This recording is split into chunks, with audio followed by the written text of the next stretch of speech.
हमारा जीवन शुरू होता है साधना से। हम एक साधक हैं। साधक किसे कहते हैं? जो मन को, वाणी को, कर्म को सुधारने के लिए तैयार है,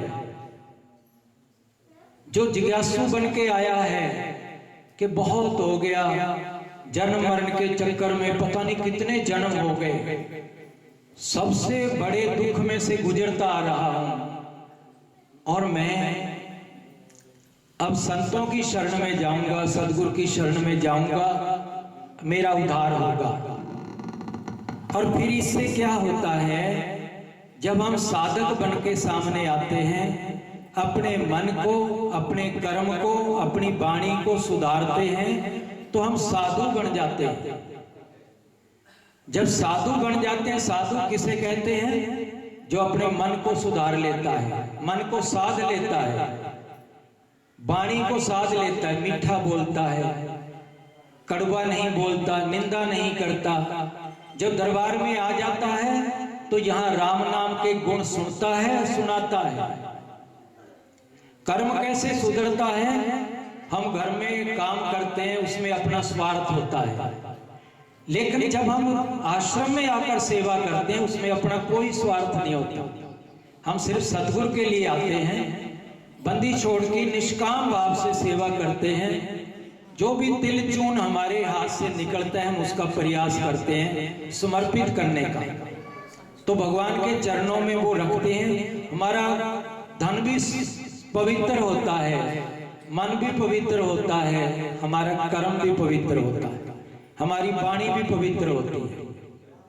तो ऐसे जब कोई साधु बनता है, उसके बाद धीरे धीरे साधना करके संत बन जाता है।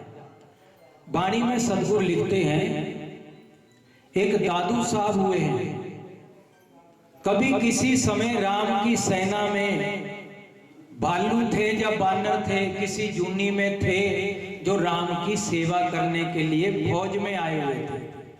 यहाँ गरीबदास जी लिखते हैं, गरीब दादू आदू आद के आज काल के नाहे, लंका पर धावा हुआ दादू दल के माहे। ये जो इतनी बड़ी छलांग लगाई दादू साहब ने, जो पूरे सदगुरु बन के निखर कर राजस्थान में प्रगट हुए।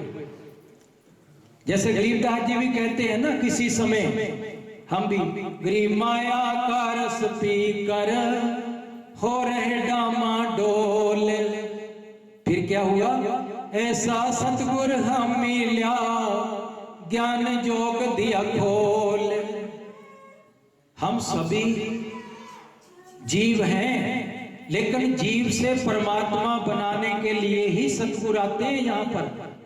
धीरे धीरे अगले जन्म में और उस जन्म से और संतों की हर जन्म में संगत मिलती रही। फिर दादू साहब पुराने संस्कारों से, पुराने तप से, पुरानी साधना से जाकर राजस्थान में जन्म लिया।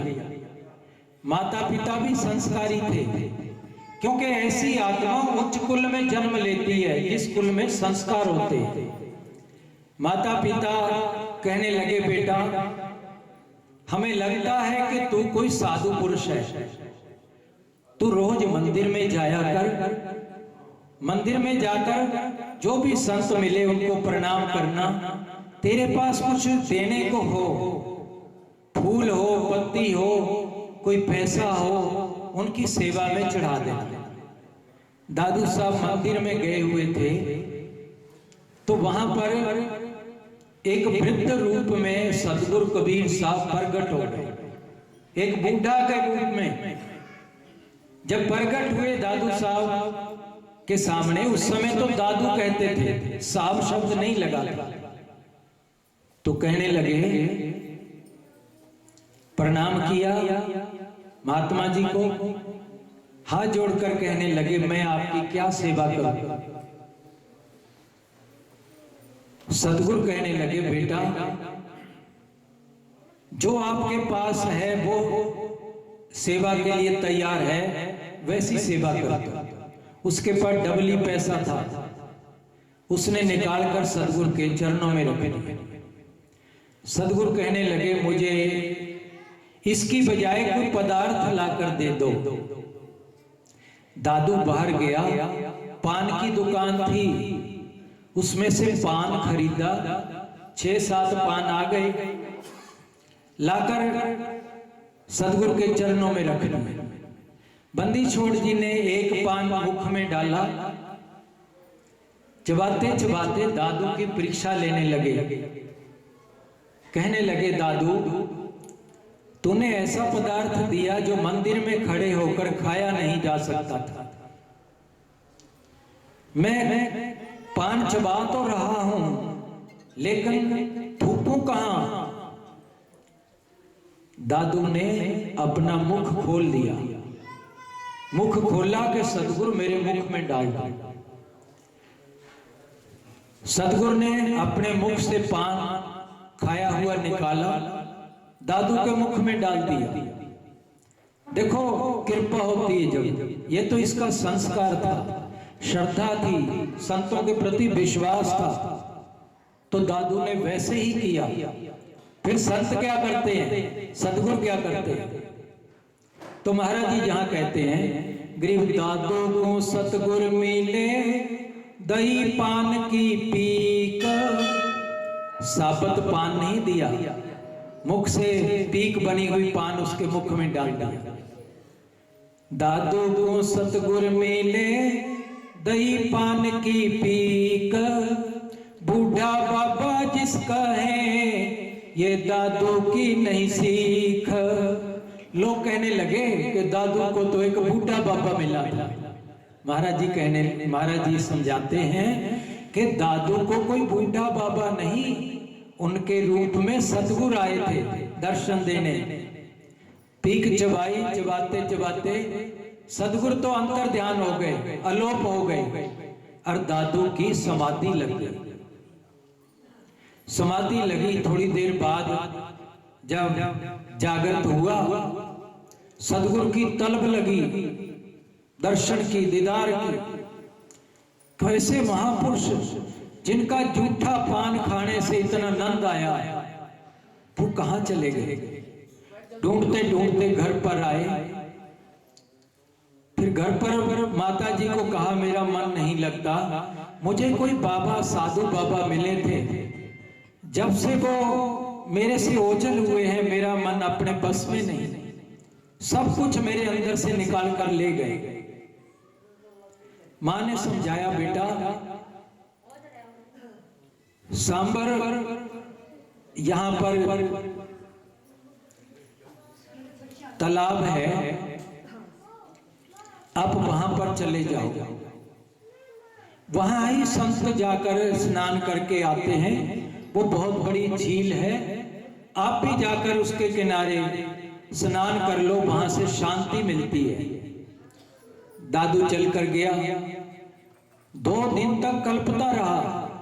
महाराज जी पानी में लिखते हैं गरीब दादू को सतगुरु मिले दही पान की पीक, बूढ़ा बाबा जिसका है ये दादू की नहीं सीख। फिर कहते हैं दादू ध्यान उलंघे आ 3 दिवस 3 रात, आगे से आगे मिले परम स्नेही दास। 3 दिन 3 रात दर्शन नहीं हुए। अब देखो मां को बछड़ा सामने दिखाई ना दे तो कितना कल्पती है, और भक्त को भगवान दर्शन देके चले जाए फिर ना मिले, कैसी विरह लगती है। 3 दिन बाद जब परेशान हो गए, कहने लगे अब तो अति हो गई, जा तो दर्शन दे दो, नहीं तो ये पत्थर ऐसे सिर मार के मर जाऊंगा।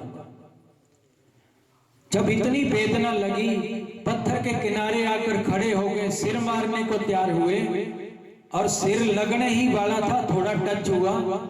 तो फिर तीसरी बात महाराज जी कहते हैं गरीब दादू के सिर पर सदा अदली अदल कबीर, टक्कर मारी जद मिले फिर सांबर के तीर। उसी झील के किनारे मिले जब टक्कर मारी, और सदगुरु प्रकट हो गए, दादू साहब को ज्ञान दिया। वही दादू फिर सदगुरु बन गए। उसी दिन से परमात्मा का साक्षात्कार हो गया। महाराज जी ने भी कहा है ना, गरीबदास पत्थर फटे जब सतगुरु मिले कबीर। जब कबीर साहब का दर्शन होता है, ऐसे सतगुरु का दर्शन होता है, जो बज्जर कपाट है अंदर वो फटते हैं, खुलते हैं, टूटते हैं। अंदर परमात्मा के सागर में गोता लगाता है व्यक्ति। ये तो ऐसे हैं संप्रदाय जिनमें हम घूम रहे हैं। संप्रदायों में संस्कार बनते हैं। कोई गरीबदासी है, कोई कबीर पंथी है, कोई नानक पंथी है। सब जो संप्रदाय हैं इनमें जाकर हम एक दिशा में चलने लगते हैं। अगर आप गरीबदासी हैं तो आप सदगुरु बंदी छोड़ की साहब सुबह शाम आरती करें, उनका पाठ करें, उनके चरणों को ध्यान में लाएं, सदगुरु की बंदगी करें, आए गए संतों का आदर करें, तो ये सारे भक्ति को जगाने के साधन हैं। लेकिन ये सारे घाट हैं। नानक भी घाट है, दादू भी घाट है, कबीर भी घाट है, गरीब साहब भी घाट है। इन घाट पर पहुंचकर जब छलांग लगाओगे तो सभी घाट जो गंगा के किनारे हैं सब गंगा में ही जाते हैं। जब छलांग लगाओगे वहां संप्रदाय नहीं रहती। एक दफा एक महात्मा सुना रहे थे वृंदावन में कि एक जैसे आप घर में एक पेड़ लगाते हो, उस पेड़ की सुरक्षा के लिए चारों तरफ बाड़ कर देते हैं, जिससे इसको कोई काटे ना, इसको उखाड़ के ना ले जाए, कोई पशु ना खा ले। जब पेड़ बड़ा हो जाता है, छाया देने लायक हो जाता है, तब आप बाड़ को उखाड़ कर फेंक देते हो। इसलिए कि अब पौधा छाया देने लायक, फल देने लायक हो गया, हम इसके नीचे बैठकर फल खाएंगे और इसकी छाया का आनंद लेंगे। ऐसे ही सभी संप्रदाय हैं। जब तक ज्ञान रूपी फल नहीं लगता बड़ा होकर, अध्यात्म में ऊंचा सिर हो जाता है, ज्ञान रूपी फल लग जाता है, तब फिर संप्रदाय खत्म हो जाती है। फिर तो सदगुरु कहते हैं, गरीब पंथ पड़े सो बह गए, हमारी बाटे पंथ, साईं सिर पर राखियो, सेयो सतगुरु संत। तो दादू साहब को वो अवस्था प्राप्त हो गई, संत बन गए। एक समय उनका शिष्य कहीं बैठा था, राजस्थान में जयपुर के जो नरेश थे, वो उस महात्मा के पास गए, प्रणाम किया। उन्होंने चमत्कार दिखाया। जो राजा जिस भगवान की मूर्ति को मानते थे, उस महात्मा ने उसका रूप धारण कर लिया। थोड़ी देर के लिए फिर अलोप हो गए, महात्मा भी दिखाई नहीं दिए। फिर थोड़ी देर में आकर प्रकट हो गए। राजा उनके चरणों में पड़ा, कहने लगा, अब आपके गुरु कौन है? कहने लगे, मेरे गुरु महाराज दादू साहब हैं। कहने लगे, जिनके चेले ऐसे हैं, गुरु पता नहीं कैसे होंगे, मैं दर्शन करना चाहता हूं। कहने लगे, ठीक है, आप मेरे साथ चलो। राजा साहब गए और दादू साहब के पास पहुंचकर उनको इनवाइट किया। दादू साहब को, ये दादू साहब वही हैं जिनके शिष्य ने गरीबदास जी की वाणी को लेखन कार्य किया। जो लिखते थे उसी संप्रदाय के महात्मा थे। तो दादू साहब के पास गए, राजा ने प्रणाम किया, शिष्य ने उनका परिचय दिया, तो उन्होंने महाराज जी को आमंत्रित कर दिया। दादू साहब के साथ 200 महात्मा रहते थे, जो भिक्षा करके भोजन करके खाते थे। दादू साहब पहुंच गए, राजा ने किले में व्यवस्था कर दी। जब किले में रहने लगे, सत्संग करने लगे, तो महाराज जी तो ज्ञान का सत्संग करते थे रोज। जो कर्मकांडी ब्राह्मण लोग थे, विद्वान लोग थे, उनको महसूस हुआ कि दादू साहब ये ऐसी भक्ति की बातें करते हैं, अगर ये 2-4 महीने ठहर गए तो हमारे जो मंदिरों की, हमारे जो कर्म की व्यवस्था है वो सारी खत्म हो जाएगी। हमारा तो रोजगार ही वही है, रोजगार।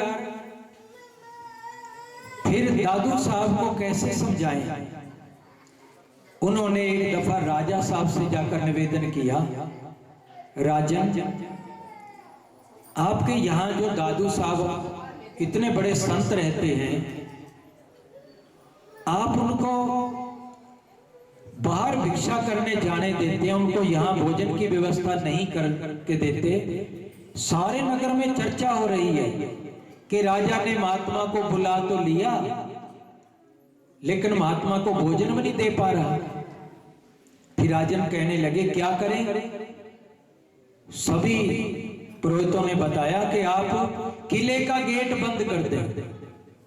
जब किले का गेट बंद हो जाएगा, रास्ता नहीं रहेगा, भिक्षा करने नहीं जाएंगे तो भूखे मरते अपने आप रोटी कहेंगे, भोजन के लिए बोलेंगे। तो उन्होंने गेट बंद करवा दिया। कुछ पुरोहित छिपकर देखने लगे कि अब देखेंगे क्या करते हैं। दादू साहब ने 2 शिष्यों को कहा कि जाओ भिक्षा करने जाओ।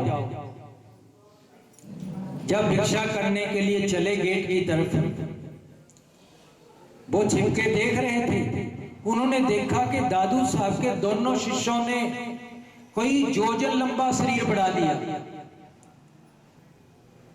और एक ही कदम से सारी नगरी को पार कर गए। जब ऐसी शक्ति देखी तो उन्होंने राजा से जाकर कहा, महाराज, ये तो बहुत चमत्कारी पुरुष हैं, बहुत शक्तिशाली पुरुष हैं, तेरी सारी नगरी को उल्ट सकते हैं, इसलिए क्षमा याचना करते हुए इनको जैसे स्वतंत्र रहते हैं वैसे रहने दीजिए। तो उन्होंने कहा, ठीक है, मैं इनको कुछ नहीं बोलूंगा। तो राजा ने, लेकिन राजा कहने लगे कि कम से कम मुझे तो पता चले और चमत्कार मुझे भी तो दिखना चाहिए। तो उन्होंने कहा, आप ऐसे करना, कल जो सत्संग होगा उसमें आप दादू साहब और उनके शिष्यों के लिए कोई आसन नहीं लगाना। तो उन्होंने कहा, ठीक है, मैं आसन नहीं लगाऊंगा। दूसरे दिन जब सत्संग का टाइम हुआ, आमंत्रित किया गया दादू साहब को।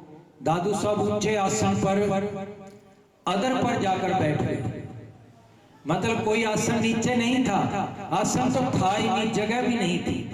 दादू साहब ऐसे आसमान के अदर में जाकर बैठ गए। तो वहीं से दादू साहब ने सत्संग किया।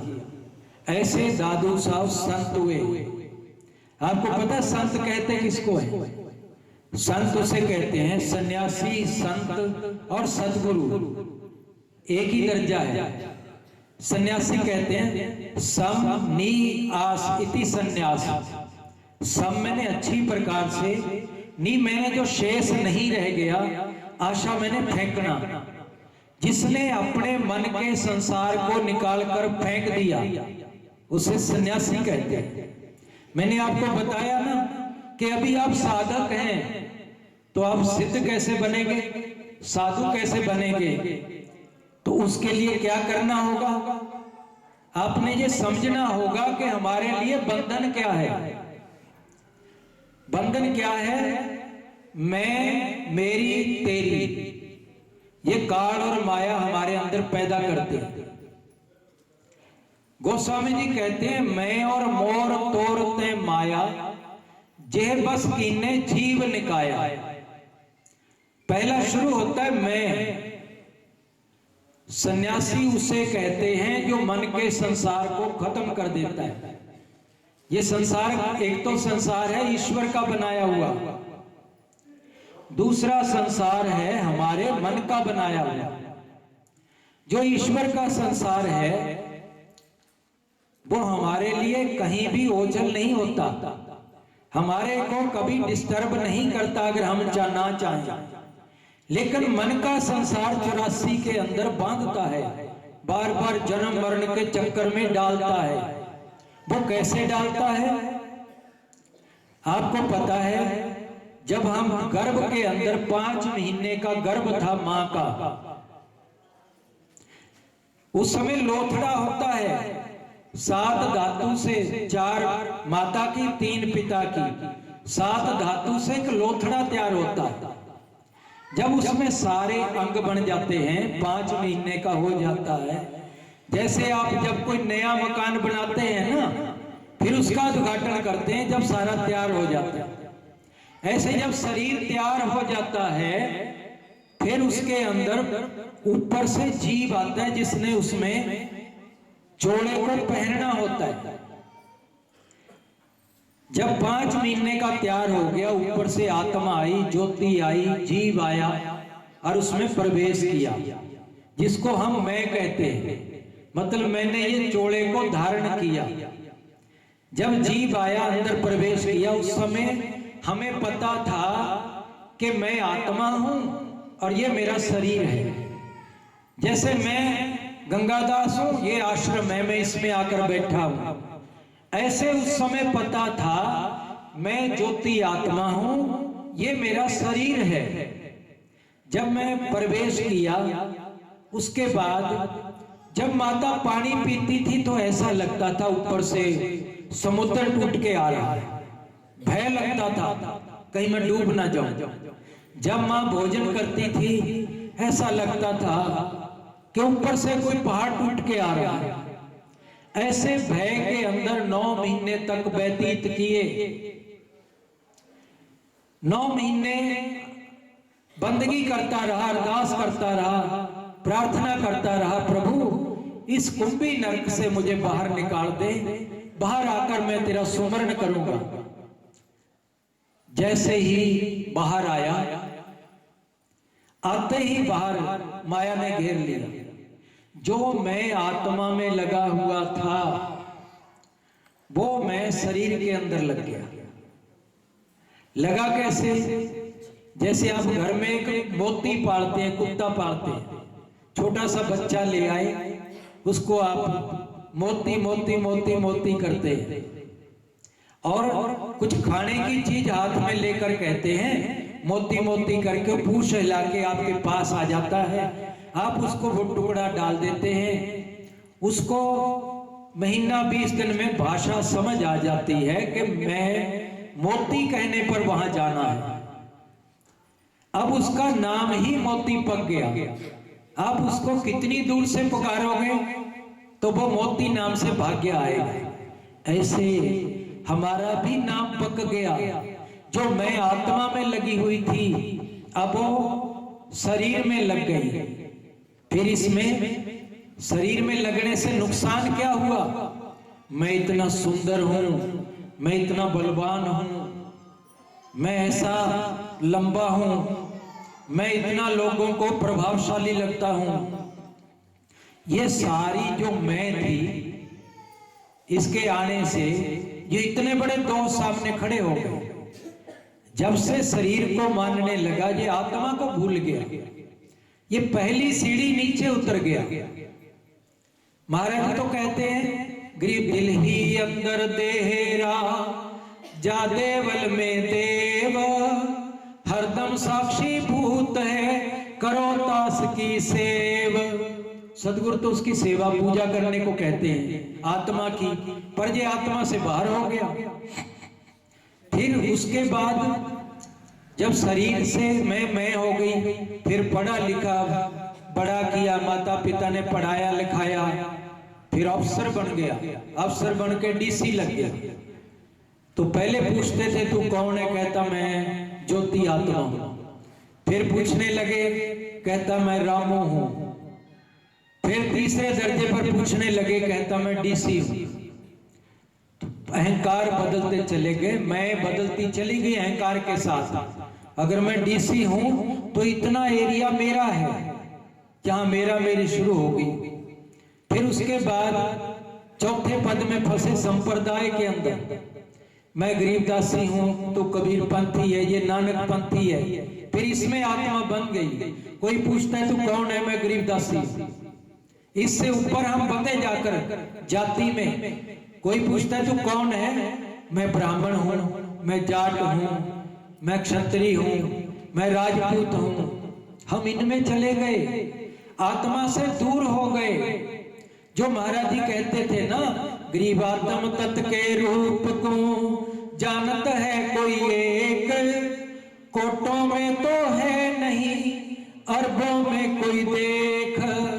कहते जो इतना पीछे चला गया, कोई अरबों में एक आदमी है जो उसका साक्षात्कार कर लेता है, वहां वापिस चला जाता है। इतनी खाइयां खड़ी हो गई, इतनी दीवारें खड़ी हो गई, उससे वापिस आना बहुत कठिन हो गया। फिर उससे आगे निकलता है तो देश में फंस जाता है, मैं भारतीय हूं। ये सारी दीवारों ने आकर हमें रोक दिया। जब कोई जीवन में संत मिलता है, वो पहली दफा तुम्हें दिखा देता है कि तुम आत्मा हो। तू अपने भीतर झांक के देख, तू क्या है। जब भीतर झांकने का मौका आता है, हम ये समझ जाते हैं मैं आत्मा हूं। सिर्फ वाणी से ही समझे हैं। जब अच्छी तरह समझ आया मैं आत्मा हूं, तो फिर क्या होता है।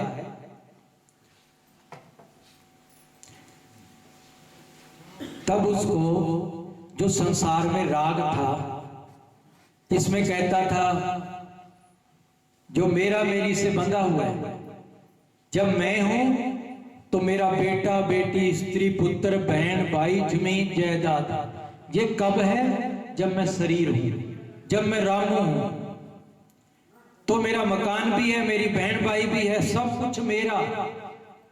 जहां मैं है वहां मेरा शुरू हो जाता है। फिर ये सारे मेरे हैं। आज किसी का बेटा या लाखों बेटे शरीर छोड़ के चले गए, फौजी मरते हैं, अंदर से किसी को दुख नहीं होता। जब उसको पता चल जाए मेरा भी उसमें था, तब उसको दुख होता है।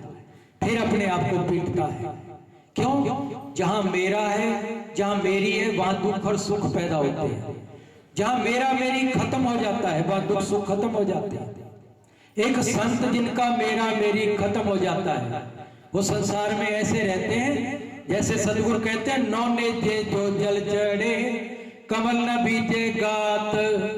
कहते हैं जब 20-30 फुट पानी ऊपर चला जाए, कमल का फूल तैरता रहता, नीचे डूबता नहीं है। संत भी संसार के भावों से डूबते नहीं, भावों से ऊपर रहते हैं। तो फिर जब उसने ये सारा माया का डंबर, जो मैं मेरा बेटा बेटी स्त्री पुत्र बहन भाई समझता था, जब पता चला मैं आत्मा हूं, ये सब से जो राग जुड़ा हुआ था, ये राग के कारण था मेरा मेरी, वो राग खत्म हो जाता है। तो फिर क्या पैदा होता है, विराग। तब से सच्चा विराग पैदा होता है। ज्ञान बिना विराग पैदा नहीं होता। जब विराग पैदा हो गया, मैं वही बात कर रहा हूं जो एक साधु बनाने की बात है कि कैसे बना जाता है। जब विराग पैदा हो गया, राग से रहित हो गए, तो फिर क्या होता है, फिर 24 घंटे हमें ये रहता है, मुझे इस आत्मा का पिता कहाँ है। पहले तो हमारा कोई एड्रेस पूछता था, हम कहते थे मैं कणौंदे का हूं, या मैं छावला का रहने वाला हूं, या मैं बड़ौदा गांव का रहने वाला हूं। लेकिन अब तो एड्रेस बदल गए ना। ये तो जो पिता ने शरीर दिया हुआ था, पिता के एड्रेस पर चलता था, वो तो अब खत्म हो गया, भाव खत्म हो गए वहां से। अब कोई पूछे, जैसे गरीबदास जी महाराज को कोई किसी ने पूछा कि आपका लोग कौन सा है, कहाँ रहते हो, तो गरीबदास जी ने क्या उत्तर दिया, गरीब सन मंडल सतलोक हमारा, अकय देश कहलावे, पूरब पश्चिम पंथ पुरातम बंकनाल हो आवे। ये लोक नहीं बताया, जिसको शुरू में कहते हैं ना सदगुरु, गरीब पर पट्टन पर लोक है, जहां अदली सदगुरु सार, भक्त हेत से उतरे पाया हम दीदार। तो सदगुरु कहते हैं जो ये लोक है ना, इससे परे, पर पट्टन का मतलब होता है, पट्टन घाटी को भी कहते हैं, पट्टन श्रेष्ठ को भी कहते हैं, कि इससे परे से परे एक बहुत औगट घाटी है, जिससे परे परलोक है, एक बहुत सुंदर लोक है, उसका नाम क्या है, सतलोक है। तो सदगुरु कहते हैं उसमें हमारे सदगुरु कबीर साहब विराजमान हैं, हम उन्हीं के चरणों में रहते थे, वहां से आए हुए। जब वो परिचय हमारा भी बदल जाता है, हमें को पूछेगा, हम भी कहेंगे कि हम तो सदगुरु के धाम के हंस हैं, वहीं से आए थे और वहीं वापस जाना है। तो उसको सदगुरु क्या कहते हैं? गरीब साहिब से सुनना भया भजन बंदगी छाड़, सुनना भया चमार के मुख में जाबे हाड। कहते हैं मैं सांप का रूप था, कभी मैं सतलोक में विराजता था आत्म स्वरूप में, लेकिन इच्छा पैदा हो गई, नीचे आ गया और नीचे जाकर कब्रिस्तान में, मतलब जहां बैल गाय भैंस आदि को हाट पर रख देते हैं, तो वहां जाकर मैं हाट चबाने लग गया। मतलब स्वतंत्र, ऐसा भी नहीं मैं घर का टुकड़ा मांगता था, उससे भी बहुत छोटा कर्म जो हाट चबा के वहां हाट चापता था, ऐसी जुन्नी तक भी पहुंच गया। फिर महाराज जी संशयवादी ने कहा, महाराज क्या उससे फिर परमात्मा बन सकता है? तो महाराज जी फिर अगले दोहे में कहते हैं, गरीबी तलग नीचे कर्म है, उतलग ऊंचा धाम, सुनना साहिब होत है जो बहुर संभाले नाम। कहते नाम जप लो, नाम जप के तुम फिर साहिब का रूप हो सकते हो। यही नाम तो है जो तुम्हारे मन को, वाणी को, कर्म को पवित्र करेगा। चाहे तुम कीर्तन कर रहे हो वो भी नाम है, चाहे तुम मन में जप रहे हो वो भी नाम है, चाहे तुम गायत्री मंत्र जप रहे हो वो भी नाम है। कुछ करो तो सही, 2-2 घंटे, 1-1 घंटा, 3-3 घंटे बैठना सीखो तो उस लोक में फिर भी जा सकते हैं। तो फिर जब ये पता चल गया कि भी मेरा ये लोक नहीं, मैं तो सतलोक से आया था और वही मेरा पिता है जो परम पिता परमात्मा है और मैं उसकी जोत हूं, फिर उसके मन में क्या रहेगा? वो यहां काम तो उसी तरह करेगा, हल भी चलाएगा, खेती करेगा, सब काम करेगा, लेकिन भीतर सब कुछ बदला होगा, बाहर से सारे कर्म करता होगा, भीतर ये लगन होगी कि ये कर्म पूरा करके यहां से निकलना है। जैसे एक महात्मा के पास एक 15-20 साल का जो विद्यार्थी नहीं था, पढ़ तो सका नहीं, एक भगत चला गया, संस्कार ठीक थे, महात्मा के पास जाकर रहने लगा, कहने लगा महाराज जी 6 महीने संस्कार सीखने के लिए आया। सुनता रहा, सीखता रहा, 6 महीने महाराज जी की लकड़ियां काट के ला देता, चूल्हे में रोटी बना के दे देता। जब 6 महीने हो गए, गांव से जा रहा था तो गांव में चौकड़ी पर लोग बैठे थे, अब वो लकड़ी लेके आश्रम की तरफ जा रहा था। कहने लगे भाई इतने दिन हो गए तुझे महाराज जी के पास रहते, उस दिन भी लकड़ी ढो रहा था, आज भी लकड़ी ढो रहा है, फिर बदलिया क्या तेरे में? तू तो हमारे जैसा ही है। तो उसने शांत होकर खड़े होकर उत्तर दिया कि बदला बाहर नहीं, भीतर बदल गया। जो बदलना था भीतर बदल गया, वो दिखता नहीं है तुम्हें बाहर दिखता है, जो बदलता नहीं है। तो सबको करना पड़ता है, संतों ने भी आकर किया, महाराज जी भी आदेश देते थे ना, गरीब गाड़ी बाहो घर रहो, खेती करो खुशहाल, साईं सिर पर राखियो, सही भक्त हर लाल। कहते हैं ये काम तो करना है, सतगुरु का भी आदेश है, लेकिन भीतर को बदलना है। मन कर्म वाणी कैसे बदलेगा? कर्म भी बदल जाएगा, वाणी बदल जाएगी, मन बदल जाएगा, तो भीतर से ही तो बदलेगा सारा, तभी तो कर्म साफ होने लगेंगे। तभी तो जब तुम्हारे आश्रम में कोई आएगा ना, आइए भगवान बैठिए, भगवान भोजन कीजिए, और जब कोई रोटी खाएगा आप कहेंगे फुल्का राम जी, दाल राम जी, जल राम जी, राम रस जी, तुम्हारी भाषा बदल जाएगी, संस्कार भीतर से बदल जाएगा। तो कहां से बदलता है? भीतर से बदलता है। तो फिर जब भीतर बदल गया, वहां की लगन लगी, तो हम सतगुरु का रास्ता पकड़ के उस लोक में चले जाते हैं। पहले तो हम साधु बन जाते हैं, हम अपने कर्म को सुधार लेते हैं, मन को, वचन को, कर्म को। और जब साधु बन गए तो साधु का क्या धर्म होता है भाई? साधु नाम जपता है और जपाता है संसार को। नाम जपना भी है, जपाना भी है, पर जब साधु हो जाता है उसके लिए दूसरा नाम है। दूसरा नाम कौन सा है? एक नाम है जो संसार में रहकर जप कर हम तैयार होते हैं, दूसरा नाम है जो गंगा में छलांग लगाते हैं। वो कौन सा नाम है? वो जपया नहीं जाता। महाराज कहते हैं शब्द शब्द बहु अंतरा, वे तो शब्द विदेह, जिभ्या पर आवे नहीं, निरख परख कर देख। कहते हैं इस नाम में उस नाम में बहुत अंतर है, और वो तो जीभ पर भी नहीं आता, विदेही है, उसका कोई शरीर भी नहीं, कोई ऐसा भी नहीं कह सकते मोटा पतला है। कैसा नाद है जो वेदों के अंदर लिखा हुआ है, जो संतों ने वाणियों में लिखा हुआ है। और बहुत लोग कहते हैं कि वेदों में तो कुछ नहीं, ये तो संतों वाणियों ने जो कहा, वेद तो सब ऋषियों की भाषा, ऋषियों के तो कल्याण नहीं हुए। मैं बहुत दफा गांवों में सुनता हूं, थोड़ा सा ये भी बता देता हूं, ऋषि किसे कहते हैं? मंत्र दृष्टा इति ऋषि, जो अंदर बैठकर उस मंत्र का दर्शन कर लेता है, जो परमात्मा का साक्षात्कार होता है जिस मंत्र से, जिसको पकड़कर परमात्मा से बात होने लगती है, उसको ऋषि कहते हैं। संत भी उसे ही कहते हैं जो अंदर ध्वनात्मिक नाद प्रकट हो जाता है, परमात्मा से एकम एक हो जाते हैं, परमानंद को प्राप्त हो जाते हैं। कबीर साहब भी तो कहते हैं गृह परमानंद सुपर्श कर, उल्टे फिरे कबीर, 84 त्यारण तरण, तोड़न जम जंजीर। कहते देखो भगवान में बिल्कुल जाकर लय हो गए, सागर में बूंद मिल गई जाकर, लेकिन वापिस आए तुम्हारे सब संसार के लिए। इतनी करुणा, इतनी दया होती है संत के अंदर।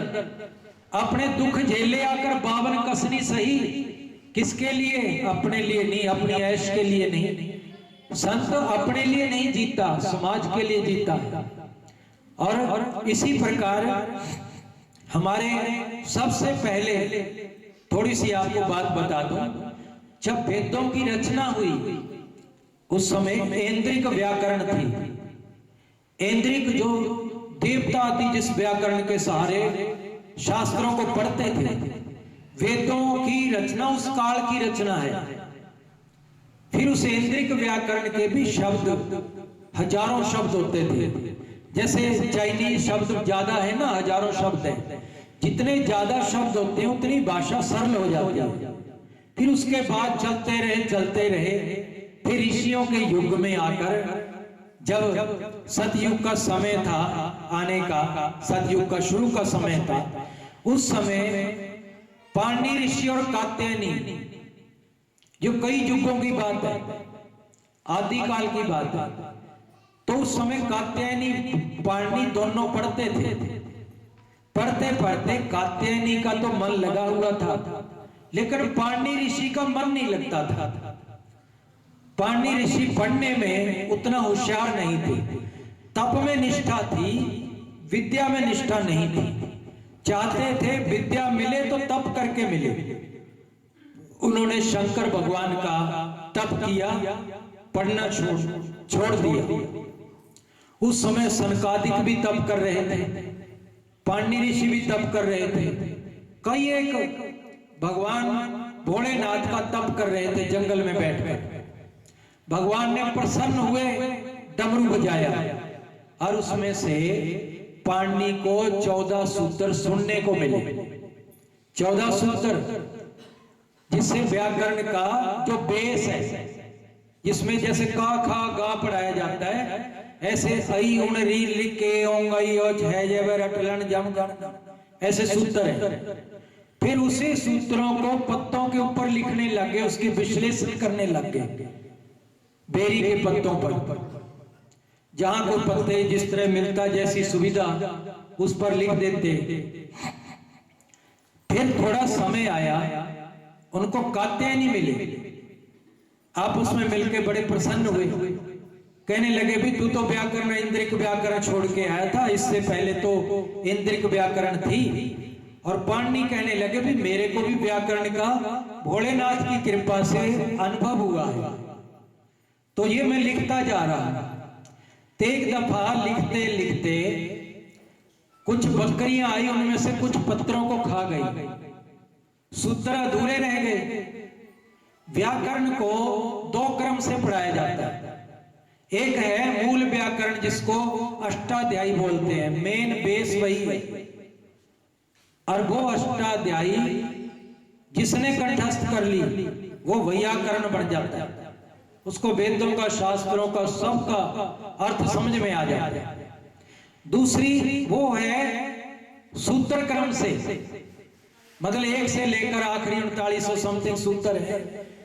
दूसरी व्याकरण है पाठ्यक्रम से, भी हमने पहले कौन से सूत्र पढ़ने हैं, दूसरे कैसे, ये प्रयुक्त कौन से सूत्र पहले होंगे बाद में कौन से।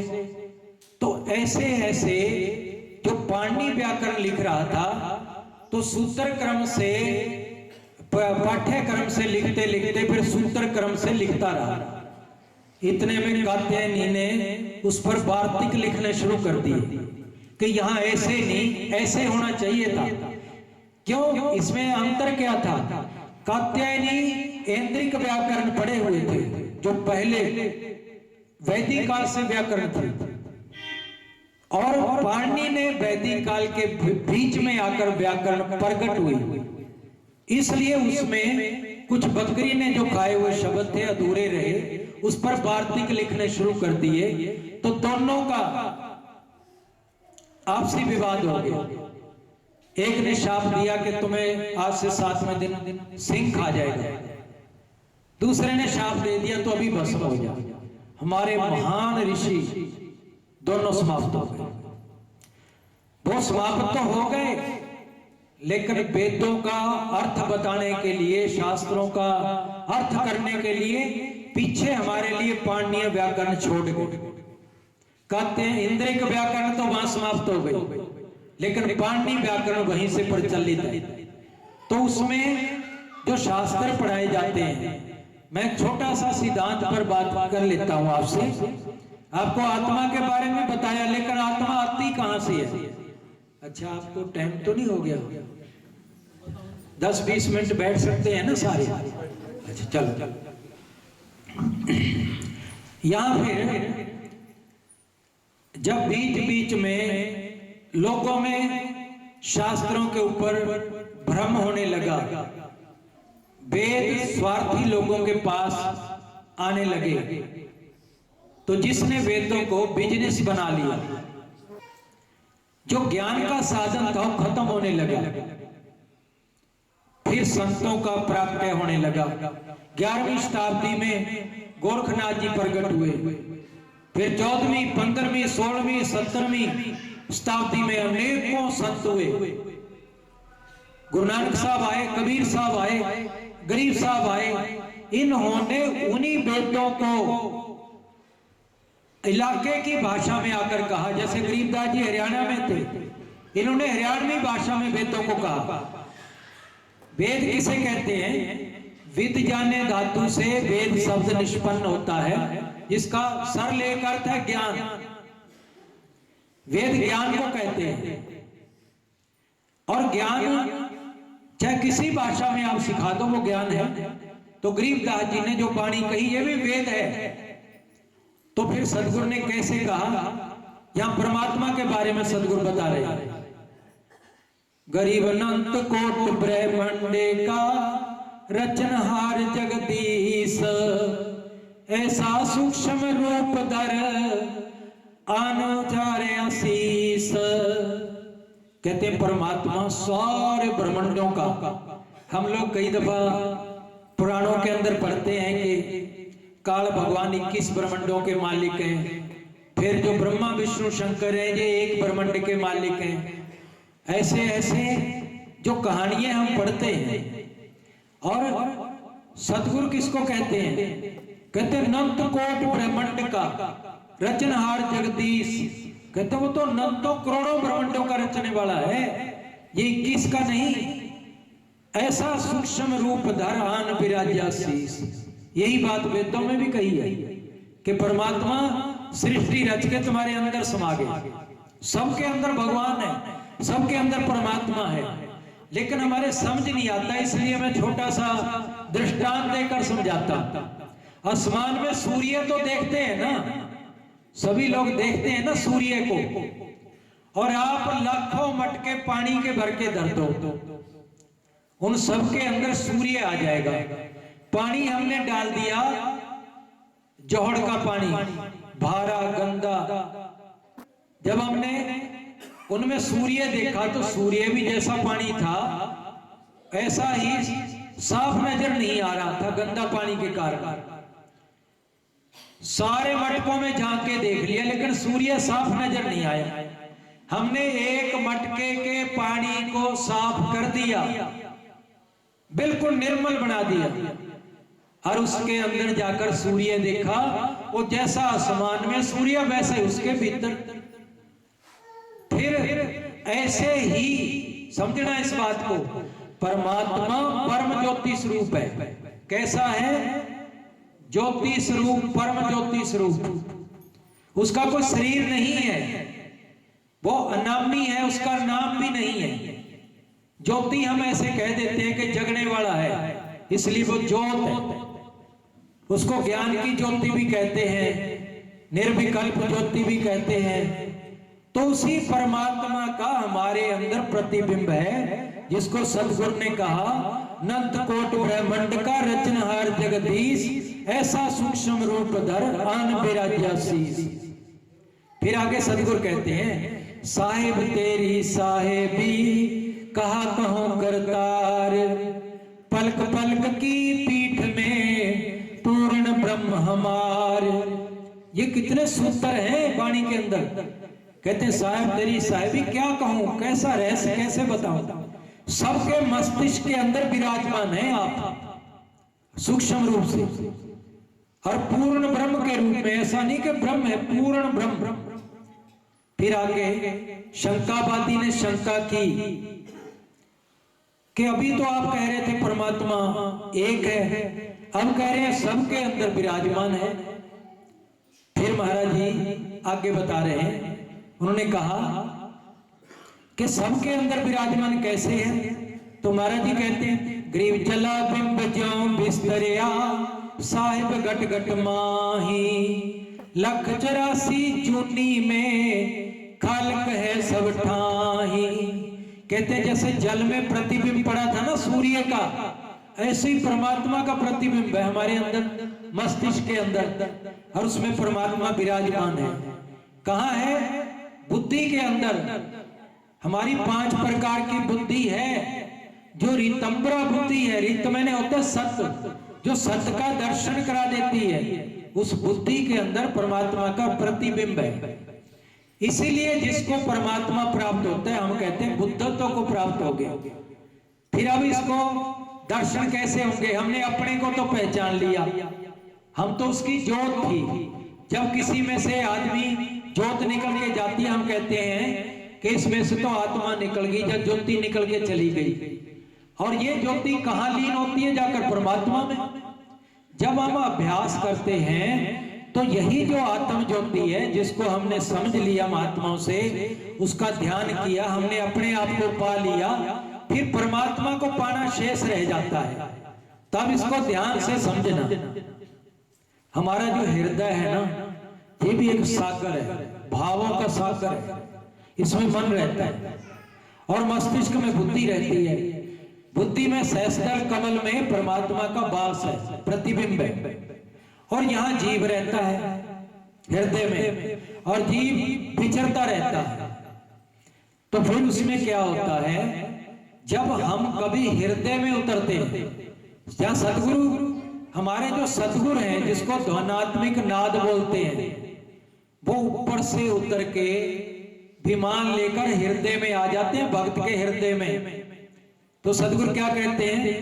गृह सतगुर अर्थ विमान ले, हृदय बैठे आए, जदवा खुले चांदनी पल में देह लखाए। सदगुरु का रूप क्या है? शब्द रूपी है। फूल के ऊपर शब्द रूपी बैठकर विराजमान होकर जैसे हृदय में उतरे भक्तों को तो हृदय में दर्शन होता है, और ज्ञानियों का हृदय ये त्रिवेणी है, त्रिकुटी है, और यहां पर सदगुरु का दर्शन होता है। तो फिर जब पहले आंखें बंद करके बैठते हो ना आप ध्यान करने के लिए, तो सबसे पहले क्या दिखता है? पहले अंधकार ही अंधकार दिखता है, फिर उसके बाद फिर प्रकाश ही प्रकाश हो जाता है, फिर उसके बाद फिर शब्द मंडल शुरू होता है। पहले अंधकार मंडल, फिर प्रकाश मंडल, फिर शब्द मंडल, फिर शब्दातीत मंडल। फिर जब वहां पर हम कान बंद करके शब्द सुनने लगते हैं तो ऐसे अनाहत प्रकट होता है। अनाहत प्रकट होता है। अनाहत किसे कहते हैं? दो प्रकार के शब्द हैं, एक वर्णात्मिक, एक ध्वनात्मिक। वर्णात्मिक शब्द कहते हैं जो वाणी से कहे जाते हैं, ध्वनात्मिक उसे कहते हैं जो वाणी से नहीं कहे जाते, वो ध्वनि होती है। जैसे पंखा चल रहा है, इसकी गति से ध्वनि है, रेल चल रही है, उसकी गति से ध्वनि है, जहाज चल रहे हैं, उसकी गति से ध्वनि है। जितने पृथ्वी आदि ग्रह चक्कर काट रहे हैं, उसकी गति से जो ध्वनि हो रही है उसको ध्वनात्मिक नाद कहते हैं। वो नाद भी दो तरह का है, एक मायवी नाद है, एक अमायवी नाद है। एक नाद है जो आहत नाद है, जहां दुई है वहां प्रकट होता है। दुई किसकी है? माया और चेतन दोनों है। वो कैसे प्रकट होता है? तो वहां पर आहत कहते हैं चोट लगने से पैदा होता है। चोट वहीं लगती है जहां दो वस्तु है। फिर दूसरा है अनहात नाद, मतलब बिना चोट का शब्द, जहां परमात्मा रहते हैं, जिसके अंदर ओम समाया हुआ है, उसकी माया है ओम, परमनाद है ओम, सारे ब्रह्मांडों का मालिक है ओम, जिसके अंदर से ध्वनि आती है। हर समय उस परमात्मा से ओम की ध्वनि उठती है। और वहां जो साधु उस लय का जिज्ञासु हो जाता है तो त्रिकुटी में बैठकर सदगुरु प्रकट होते हैं, वो उस नाद का संबोधन करते हैं। जब त्रिकुटी में सदगुरु प्रकट होते हैं तो उस नाद का संबोधन करते हैं। इसीलिए सदगुरु के बारे में बताया हुआ है। कई दफा महाराज जी कहते हैं, ना सतगुरु जननी जनिया जाके माए न बाप, पांच तत्व से रहित है ना वह तीनों ताप। जब गरीबदास जी के भीतर यहाँ त्रिकुटी में सतगुरु प्रकट हुए तो वहां वो जो सतगुरु थे उनका शरीर नहीं था पांच तत्वों का, वो तो क्षणिक दर्शन देने के लिए आते हैं। जैसे विष्णु भगवान प्रकट हो गए, प्रहलाद को दर्शन किया, जहां ध्रुव को दर्शन दिया, द्रौपदी का चीर बढ़ा दिया आकर। जगह जगह जहां जैसे भगवान प्रकट हुए थे ऐसे कबीर साहब भीतर प्रकट हो गए। और किस रूप में प्रकट हुए? जो शिष्य अपने गुरु को मूर्ति का ध्यान करता है, चाहे परमात्मा की, चाहे गुरु की, चाहे सतगुरु की, चाहे किसी देवी देवता की, उसी रूप में परमात्मा अंदर दर्शन देता है। या ये कहो परमात्मा गुरु के रूप में दर्शन देकर, लेकिन गुरु का तो बाहर तो पार्थिव शरीर था, अंदर तेज पुंज के स्वरूप में परमात्मा दर्शन देकर शिष्य को कृतार्थ करते हैं। फिर जब सदगुरु कबीर साहब का दर्शन हुआ गरीबदास जी को, तो तेज पुंज का रूप था। तो उस समय सदगुरु के सामने विराजमान होकर उन्होंने सोहम मंत्र नहीं दिया, सोहम मंत्र पहले दिया प्रगट होकर, उनको तो सिर्फ जागृत कराया। वैसे सदगुरु ने कहा है ना, गृह सतगुरु सोहम नाम दे, ये ब्रह्म ज्ञान का मंत्र है। गुज बीरज विस्तार बिन सोहम सीधे नहीं, मूल मंत्र निसार। इस मंत्र में बिठा दिया, इसको सिद्ध दीक्षा बोलते हैं।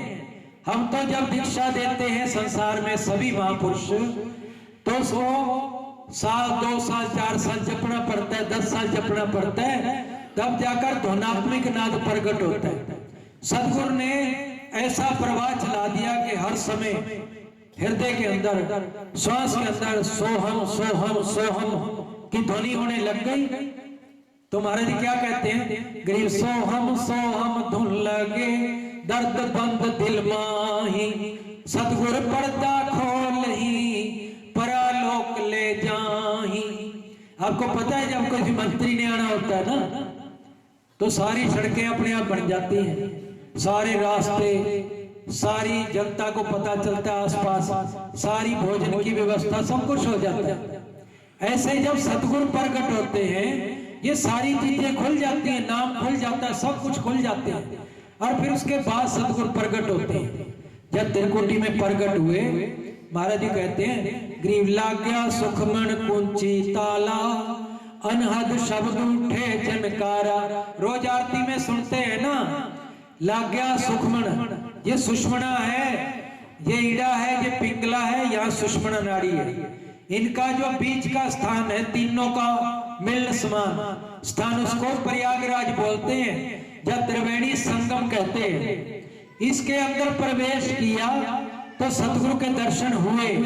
फिर दर्शन होकर क्या किया, सतगुरु ने इशारा किया कि ये परमात्मा से नाद आ रहा है, ये परमात्मा से प्रकाश आ रहा है।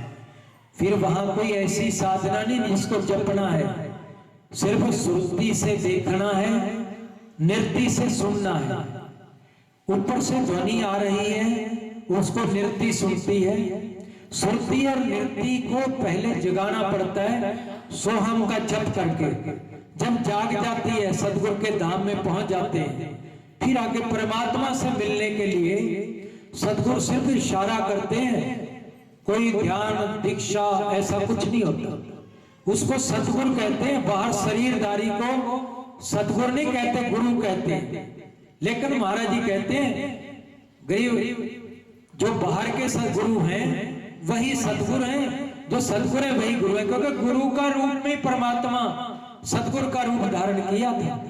तो यहाँ क्या कहते हैं महाराज जी, गरीब देही को सतगुरु कहे, ये सब द्वंद्वर ज्ञान, चार दाग आया नहीं वाको सतगुरु जान। कहते हैं जो भीतर प्रकट हुआ था ना, शरीर को तो अग्नि में जलाओगे, या ऊंचे टीलों पर काट के रख दोगे, घी खा जाएंगे। ये चार दाग है ना, जब माटी में दबा देते हैं, जब जल में बहा देते हैं, अग्नि संस्कार कर देते हैं, ये चार दाग में सतगुरु नहीं आते जो यहाँ प्रकट होते हैं। जब यहाँ सतगुरु प्रकट हो गए, चार दागों से अलग थे। फिर आगे महाराज क्या कहते हैं, गरीब दादू का पिंजर पड़या और नानक की देह, इनमें सतगुरु कौन सा हमको बड़ा संदेह। कहते हैं जब दादू का पिंजर पड़या, लोग इकट्ठे होके आ गए कि हमारे सतगुरु मर गए। सतगुरु समझाना चाहते हैं कि जे गुरु बेशक मर गया, पर सतगुरु तो चला गया निकल के। ये तो झूठी समय पटीट है। पंछी चलता बीट कर गया, ये समझ लो, ये शरीर छोड़ गया और पक्षी चलता हुआ बीट कर गया। तो ऐसे सतगुरु जो है उनका तेज पुंज का शरीर है। और उसको कैसा शरीर होता है, ब्रह्म वेदी के अंदर क्या कहते हैं, गैपी ख्याल में बोलते हैं सतगुरु, ग्रीकोट भान प्रकाश पूर्ण, रोम रोम की लार है, अचले अभंगी है सतसंगी, अवगत का दीदार है। कहते हैं उनके रोम रोम में ऐसा अवगत पुरुष प्रकट हुआ जिसके रोम रोम में करोड़ों सूर्य का प्रकाश था। प्रकाशित हो जाए, आनंदित हो जाए, तो दूसरों को भी प्रकाश दे सकते हैं। तो सतगुरु ने जब इशारा किया तो गरीबदास जी भी सतलोक से परमात्मा के पास रास्ते पर चले। और वही रास्ता सतगुरु ने यहाँ बताया परमात्मा से मिलने का। तो जिज्ञासु जब वहां पहुंच जाता है, वहां सतगुरु ने, जयतराम जी ने लिखा है, जब हम सतलोक में गए, गरीबदास जी विराजमान थे, हजारों संत गिनती में, गिनती नहीं बताई पर गिनती में अनेक संत विराजमान थे। तो वहां अनंत संत थे ना, इसलिए अनेक अंताकरण भी थे। जब अनेक अंताकरण थे तो फिर परमात्मा से तो मिले नहीं, हम तो अभी जीव हैं, पर वहां शुद्ध मन से दिव्य अंताकरण हो गया हमारा। फिर अंतःकरण से निकलकर ये सतगुरु मिलते हैं जो अंतःकरण से निकालकर परमात्मा से मिला देते हैं। तो अंतःकरण से आत्मा निकली, सतगुरु ने इशारा दिया, सुरती और निरति अंदर से निकलकर, चेतना निकलकर, ज्योति निकलकर परमात्मा के रास्ते पर चलकर परम ज्योति स्वरूप परमात्मा में लय हो गई। तो ये खेल खत्म हो गया। तो महाराज जी यही तो कहते हैं कि सुनना साहेब होता है जो बाहर संभाले नाम। तो फिर यहाँ महाराज गुरु नानक साहब कहते हैं जो जल में जल जाए समाना। आपको पता ना समुद्र में भाप बनकर बादल हो जाते हैं, जब बाहर जाकर बरसते हैं, कोई तो बूंद ऐसी है जो जमीन में पड़कर खत्म हो जाती है, कुछ नदियां नालों के साथ मिलकर फिर समुद्र में बढ़ के चली जाती हैं। ऐसे ही गुरु नानक साहब कहते हैं जैसे जल में जाकर वापिस समा गया समुद्र में, जो जल में जल जाए समाना, त्यों ज्योति संग ज्योत मिलाना। तो ये ज्योति अंतःकरण से निकलकर परम ज्योति में जाकर समा गई। तो अगर परमात्मा परम ज्योति स्वरूप है, तभी तो नानक साहब ने कहा कि परम ज्योति में जाकर समाना है। किसको समाना है? आत्म ज्योति को। तो इसलिए बहुत भ्रम में बहुत लोग होते हैं कि भाई परमात्मा कैसा है, किस तरह। बहुत दिन भटक कर देखा, मैंने भी 20-25 साल भटक कर देखा, ये चीजों का पता नहीं चला। लेकिन अब मैंने वेदों को भी बाद में अभयदास जी के वेदों को अभय देव जी के वेदों को देखा, जिन्होंने टीका किया, जो अरविंदो आश्रम में रहते थे 12 साल, फिर उन्हें गुरुकुल कांगड़ी में जाकर टीका किया, बहुत बढ़िया टीका किया। तो इस तरह उपनिषदों में देखा, शास्त्रों में पढ़ा। लगभग मैं आपको विश्वास दिलाने के लिए कह रहा हूं कि 272 संतों की वाणी पढ़ के देखा। जब उसकी गहराई में देखा तो उन्होंने बताया सबने परमात्मा परम ज्योति स्वरूप है, आत्मा ज्योति स्वरूप है। इस अंतःकरण में परमात्मा, माया ने पिंजरे में, अंतःकरण के पिंजरे में जकड़ लिया परमात्मा को, एक देशी परमात्मा बन गया। और जब ये जकड़ के निकल जाएगी तो ये आत्मा वापस चली जाएगी। लेकिन अब हमारे अंदर दीवारें कितनी हैं ये समझाया कि इतनी दीवारें हैं जो हमें साधु नहीं बनने देती।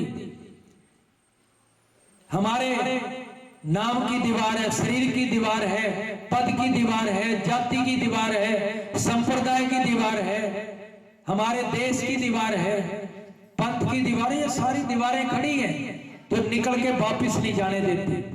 और जो वापिस चला गया फिर उल्टा नहीं आता उस पद से। उल्टा कहां से आता है? बैकुंठ से आ जाएगा। ये महाराज जी ने जो कहा है ना, साहेब से सुनना भया। सतलोक को ब्रह्मलोक भी कहते हैं, जो सबसे ऊंचा लोक है, जो मुक्त होकर, जैसे हम अच्छे कर्म कर रहे हैं ना, सतगुरु के हंस हो गए आप लोग ये ना समझो रास्ता नहीं चल निकला आपका, आप तो हंस हो गए सतगुरु के, मोती चूड़ने आए हैं तो आप उस रास्ते पर चल दिए। और अगर समर्पित सतगुरु को रहोगे ना तो विमान आएंगे सतगुरु के आखिरी समय में। ये शब्द याद रख लेना, कोई भी धर्मराय का दूत नहीं आएगा लेने, सतगुरु के विमान आते हैं। और बैठोगे, सतलोक कह दो, ब्रह्मलोक कह दो, वहां चले जाओगे। फिर थोड़ा समय रहने के बाद फिर यहाँ आओगे, ऊंचे कुल में प्रकट होगे, संस्कारी परिवार में आओगे, फिर संतों के दर्शन होंगे, फिर सत्संग सुनोगे, वहां से आगे की भक्ति फिर शुरू करोगे। तो जब 10-20 साल में हम कभी नाम दीक्षा लेते हैं, वहां से हमारा नया जन्म शुरू होता है। जो पीछे छोटा था वो वहां से शुरू हो जाता है, इसीलिए नया जन्म कहते हैं। तभी तो महाराज ने कहा ना, गरीब साधु माई बाप है, साधु भाई बंद, साध मिलावे राम से, काटे यम के फंद। कहते हैं साधु माता पिता की तरह है। उस समय जब दीक्षा लेते हो, भक्ति का जन्म होता है वहां। जो पिछले जन्म में छोड़ी थी, जितना पौधा था वो दोबारा पौध आके लगा दी, अब नया और करोगे, पौधा ऊपर उठेगा। उसको चाहे पानी ना दो, खत्म कर दो, और चाहे उसको पौधे को बढ़ाओ। और साधु भाई बंद है। जैसे भाई बंधु हमारी रक्षा करते हैं ना परिवार में रहते हुए, ऐसे साधु भी हमारी भक्ति की रक्षा करते हैं, हमारी भक्ति को बढ़ाते हैं। साध मिलावे राम से, तुम्हें साधु बनाकर राम से मिला देते हैं। और काटे जम के फंद, जो सबसे बड़ा खतरा है ना यमराज का, उनके फंद काट के महाराज ने कहा ना, धर्मराय पर हमारी दाई पर नौबत नाम चढ़ो ले भाई। ये नाम की नौबत चढ़ जाओ, धर्मराज के ऊपर तो हमारी धाक है, तुम पार उतर जाओगे। मैं सबका बहुत बहुत धन्यवाद करता हूँ, पुणे गांव का, ट्रस्टियों का, बाहर से आई हुई सारी संगत का, यहाँ की संगत का, बहुत बहुत संतों का बहुत बहुत धन्यवाद करता हुआ अपनी वाणी को विराम देता हूँ। बहुत बहुत धन्यवाद।